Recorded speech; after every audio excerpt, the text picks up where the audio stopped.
खुलुमबाय लोगोफोर, नोंथांमोनखौ डियार ब्रह्म चेनेलाव आरो फिन खेबसेबाव बयखौबो बरायनाय बावहरग्रोनाय जाबाय। आं दिनै नोंथांमोननि सिगाङाव आरोबाव माखासे सानसेनि खौरां लानानै फैबावलायबाय। आसा खालामो नोंथांमोनहा खौरांखौ खोनासंनानै मोजां मोनगोन। गिबि खौराङावनो दङ चिरांनि सान्थिपुराव मुंख्लं सुजित नार्जारि गोसोखां हल बेखेवदों। मानगोनां बिटिआरनि मावफुं सोद्रोमा श्री रनजित बसुमतारिया मैया चिरांनि सान्थिपुराव थानाय मुंख्लं सुजित नार्जारि गोसोखां हलखौ बेखेवना होयो। बे हाबाफारियाव बाहागो लानानै श्री बसुमतारिया बुङो दि बे हलआ सुजित नार्जारिनि जिउ बाउनायनि थाखाय मान बाउनाय आरो बिटिआरनि हारिमुखौ जौगाहोनायाव हेफाजाब होगोन। बिथाङा बुंबावदों दि बेखौ हारि आरो हारिमुआरि हाबाफारिफोरनि थाखाय बाहायनाय जागोन। गोबां गेदेमा सुबुंफोर, जायगानि दैदेनगिरिफोर आरो थागिरिफोरा बे हाबाफारियाव बाहागो लादोंमोन। हारिमुआरि दिन्थिफुंनाय आरो मान बाउनायबो खुंफुंनाय जादोंमोन। गोसोखां हलआ मुंख्लंफोरनि गोसोखांथिखौ फोथांनानै लाखिनाय आरो ओनसोलाव हारिमुआरि खौसेथिखौ गोख्रों खालामनायजों सुबुं समाजनि हाबाफारिफोरनि थाखाय मोनसे मिरु महरै खामानि मावगोन।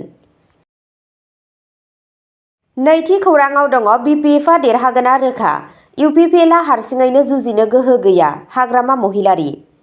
बिपिएफनि आफादगिरि आरो बिटिसिनि बारग' गाहाय हाग्रामा महिलारीआ फैबाय थानाय बिटिसि बिसायख'थियाव गावनि दोलोनि देरहानायनि सायाव फोथायनाय फोरमायदों। बिथाङा दाबि खालामदोंमोन दि इउनाइटेड पिपल्स पार्टी लिबारेल इउपिपिएलआ खुंथायाव थानाय जथाय हानजाजों लोगो जायाजासे जुजिगोन।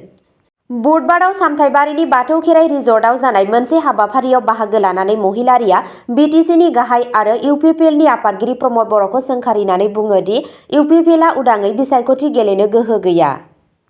बे खेबाव इउपिपिएलआ देरहानो हायो ना हाया बेखौ नायदिनि। प्रमद बर'हा हारसिङैनो जुजिनो साहस गैया।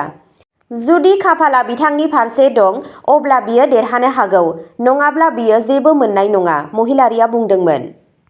मोनसे गेदेर राजखान्थियारि आगान। बिपिएफनि बारग' लेङाइ आफादगिरि दिनेश बसुमतारिजों लोगोसे सा-19 इउपिपिएलनि सोद्रोमाफोरा बिपिएफआव हाबफिनबाय।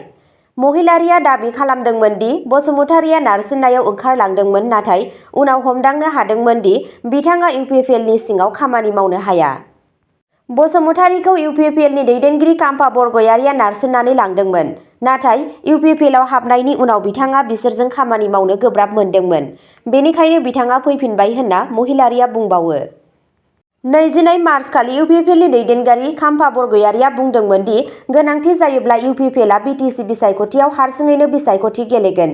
बबेखानि बिथाङा गोख्रोङै बुंदों दि बिटिसि बिसायख'थिया जेब्लाबो गोरोबलायनायनि गेजेरजों नांनाय जायो आरो बिटिसिनि जौगानायनि थाखाय खौसेथिया गोनांथार। बिटिसि बिसायख'थि खाथियाव फैनायजों लोगोसे बिपिएफ आरो इउपिपिएल मोन्नैबो गोरोबलायनायनि गेजेराव गावसोरनि मावखान्थिफोरखौ गोरोबहोगासिनो दं। थामथि खौराङाव दङ आसाम आयेन आफादआ जारिमिनारि बाजेट जथुमखौ गाहाय आयेननि माइल खुन्थियाजों फोजोबदों। क'क्राझाराव जारिमिनारि आसाम आयेन आफादनि जथुम्माया जोबबाय। आसाम आयेन आफादनि रांबावजा जथुम्माया बावैसो जोबदोंमोन, जाय मोनसे जारिमिनारि बुब्लि जादोंमोन मानोना बेयो गिबि खेबनि थाखाय क'क्राझाराव दिसपुरनि अरायथा आयेन आफाद न'नि बायजोआव खुंजादोंमोन। बे आगानआ ओनसोलारि बयखौबो लाफानायनि थाखाय सोरखारनि रादायखौ दिन्थियो। जथुम्मानि समाव रांखान्थियारि मन्थ्रि अजन्ता नेउगआ फारियै 5थि खेबनि थाखाय बोसोरारि बाजेट थिसनो।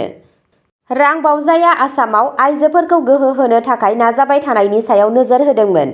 बुंथिगिरि बिस्वजित दैमारिया बुंदोंमोन दि 15 साननि जथुम्मानि फिथाइ महरै मोनबा गोदान आयेन पास जायो आरो थाखानाय आयेनफोराव गोबां सोदांनाय जायो। बारहोजानाय गोदान आयेनफोरनि मादाव दङ सेथियाव थिखानाय बिल 2025-26, नैथियाव दङ एडटेक स्किल्स मुलुगसोलोंसालि बिल, थामथियाव दङ मा कामाख्या मुलुगसोलोंसालि बिल, ब्रैथियाव दङ श्रीमन्त शंकरदेव सावस्रि बिगियान मुलुगसोलोंसालि बिल, बाथियाव दङ स्वामी विवेकानन्द मुलुगसोलोंसालि बिल। बेजों लोगोसे सोलोंथाइ, खुंथाइ, रायजोआरि सिबिथाइ, खाजोना आरो जायगायारि खुंथाइ बायदि बिथिंफोरखौ लाफानानै गोबां सोदांनाय बिलफोरखौ गनायथि होनाय जादोंमोन। बे जथुम्माया आसाम सोरखारनि फसंथानारि जौगाथाय, ओनसोलारि जारखुंथाय आरो सोलोंथायारि दावगानायाव गोसो होनायखौ रोखा खालामो। गोदानै पास जानाय बिलफोरा फैगौ बोसोरफोराव रायजोनि सोलोंथायारि, रांखान्थियारि आरो खुंथायारि बिथिङाव मोजां गोहोम खोख्लैनो हागौ होनना साननाय जादों। ब्रैथि खौराङाव दङ आयेन बेरेखा फेग्रा मुवा फालांगिनि बेरेखायै क'क्राझाराव आसुआ हेंथा हानजा सुरदों। दुलाराय आसाम फरायसा आफाद आसुआ क'क्राझाराव आयेन बेरेखा फेग्रा मुवा बरबिय'खौ आयेन बेरेखायै फालांगि खालामनायनि बेरेखायै गोख्रों राहा लानांगौनि दाबिजों गोख्रों हानजा सुरनाय हाबाफारि लायो। आसु मिरुनि लेङाइ आफादगिरि नबज्यति रय आरो जिल्ला आफादगिरि जिउस चौधुरीनि दैदेननायाव बे रेलिनि थांखिया फेग्रा मुवानि बांलांनाय जेंनाखौ फोरमायनाय। आसु जिल्ला मावख'निफ्राय जागायजेननानै हानजा सुरनाया जिल्ला कमिशनारनि मावख'आव जोबनायनि सिगां गाहाय ओनसोलफोरखौ लाफादोंमोन। गोबां अनजिमानि आसु सोद्रोमाफोर आरो नोगोरारिफोरा बाहागो लादोंमोन, जाय गोख्रोंसिन आयेन बाहायनो खावलायदोंमोन। सोमावसारगिरिफोरा बांलांनाय फेग्रा मुवा बाहायनायनि सायाव जिंगा सिखांदोंमोन, गुबैयै लाइमोनफोरनि गेजेराव। आसु दैदेनगिरिफोरा बिबानगिरिफोरखौ लांखारनायखौ होबथानो आरो इयुन जोलैफोरखौ रैखा खालामनो खावलायदोंमोन। रेलिआ फेग्रा मुवाजों सोमोन्दो थानाय जेंनाफोरखौ फोजोबनो आरो समाजनि रैखाथिखौ रोखा खालामनो आसुनि रादायखौ गोख्रों खालामदोंमोन। बाथि खौराङाव दङ क'क्राझाराव जुनियर इन्जिनियारआ घुस लाबाय थानाय समावनो हमजादों। Directorate of vigilance and anti corruption आसामआ फकिराग्राम मिउनिसिपाल बर्ड क'क्राझारनि सासे जुनियर इन्जिनियार नेकिबुज्जमानखौ गावनि मावख'आव 10,000 रां घुस लाबाय थानाय समाव रंगे आखाइजों हमदों होनना फोरमायनायखौ मिथिनो मोननाय जादों। मावख'आरिफोरनि बायदिब्ला दायनिगिरिया गंसे गलाखौ फोसाबनो गनायथि होनायनि बदलै सासे अजद होग्रानिफ्राय घुस बिदोंमोन। अजदनि सायाव बिथा खालामनानै रां जाख्ल'नाय बेरेखा हानजाया फान्दायदोंमोन आरो जामानखौ हमदोंमोन जेब्ला बिथाङा घुस लागासिनो दंमोन। बिथोनगिरिया आसामाव सोरखारि मावख'फोरनिफ्राय जाख्ल'नायखौ फोजोबस्रांनो गावनि रादायखौ फिन खेबसे बुंफिननानै गोख्रों राहा लानो खोथा होदों। आरोबाव नायबिजिरनाया सोलिगासिनो दं। द'थि खौराङाव दङ आसाम सोरखारा सेल्फ हेल्प ग्रुपफोरखौ गोख्रों खालामनानै 30 लाख लाखपति दिदिफोर सोरजिनो थांखि लादों। आसाम सोरखारा 1 एप्रिलनिफ्राय मुख्यमन्त्री महिला उद्यमिता अभियान जागायगोन, जायनि थांखिया आइजोफोरखौ सेल्फ हेल्प ग्रुप गोहो होनाय। बे बिथांखिनि सिङाव साफ्रोम मुलाम्फा मोनग्राया 10,000 रांनि गिबि राङारि हेफाजाब मोनगोन। बेनि उनाव सोरखारि साबसिडिजों लोगोसे 25,000 रांनि दाहार मोननो खाबु मोनगोन। 40 लाख आइजोफोरा एसएचजिआव नांथाबनायजों बे हाबाफारिया 30 लाख आइजोफोरखौ थांखि लायो, जायजों बिसोरखौ बोसोराव 1 लाख रां आरजिनायाव मदद होगोन। सोरखारा बेखौ रांखान्थियारि जौगानायखौ बांहोनो मिजिंथिदों, जेराव आइजोफोरनि फालांगियाव 30,000 कौटि राङा आसामनि जीडीपीआव बिहोमा होगोन। रांखान्थि मन्थ्रि अजन्ता नेउगआ बे बिथांखिखौ आइजोफोरनि राङारि उदांस्रि आरो गाव साख्रिनि फारसे आसामनि गुवार नाजानायनि बाहागो महरै नोजोर होदोंमोन। स्निथि खौराङाव दङ आसाम पुलिसआ गं 54 रेफ्रिजारेटर लाबोनाय खावनाय ट्राक बोखांदों, 4 हमजाबाय। आसाम पुलिसआ मंगलबार 25 मार्च खालि काछारनि अरुणाचलनि मोनसे गुदामनिफ्राय गं 54 रेफ्रिजारेटरजों बुंफबनाय गंसे खावनाय ट्राक बोखांनो हायो।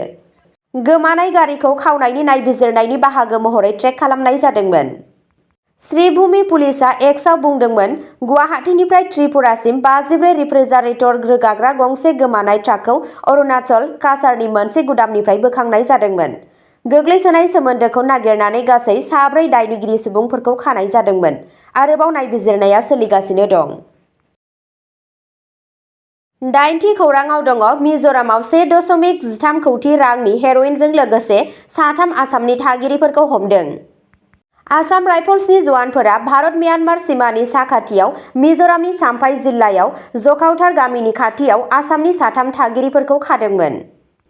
मोनसे स्रोत सुलुंनि बिथायाव बिबानगिरिफोरा मोनसे सिमा क्रसिंआव गंसे आसाम रेबथुमजानाय कारखौ होबथादोंमोन आरो मोनसे पिट'नि आवथायाव दोनखोमानाय 151.7 ग्राम गिलिरनि 12 पेकेट हेर'इनखौ नागिरना मोनो। जब्द खालामनाय बेसादनि बेसेना 1.13 कौटिसो जागोन। फेग्रा मुवा रोगानायनि थाखाय बाहायजानाय गारिखौबो जब्द खालामनाय जादोंमोन। जब्द खालामनाय बेसादफोरजों लोगोसे 3 दायनिगिरिफोरखौ सिगांनि नायबिजिरनाय आरो आयेनारि बिजिरनायनि थाखाय सम्फायाव रायजोनि आबखारि आरो फेग्रा बेसाद बिफाननो गथायना होनाय जादों। बिबानगिरिफोरा सन्देह खालामदों दि हेर'इनखौ म्यानमारनिफ्राय दैथायहरनाय जादोंमोन, जाय आयेन बेरेखा फेग्रा मुवा फालांगिनि मोनसे मिथिजानाय मिरुमोन। गिदिर मुलि नेटवर्कजों जाथावना सोमोन्दोखौ दिन्थिनो थाखाय आरोबाव नायबिजिरनाया सोलिगासिनो दं। अब्ला दिनैनि खौराङा एसेनोसै। नोंथांमोनहा जुदि सोरबाफोर सानसेनि फानजामुथि नायनानै मोजां मोनो अब्ला स्क्रिनाव होनाय चेनेल बड' इनफ' पइन्टआव थांनानै नायहैनो हागोन। चेनेलनि लिंकखौ डिस्क्रिप्शनावनो होनाय जादों। गोजोन्थों।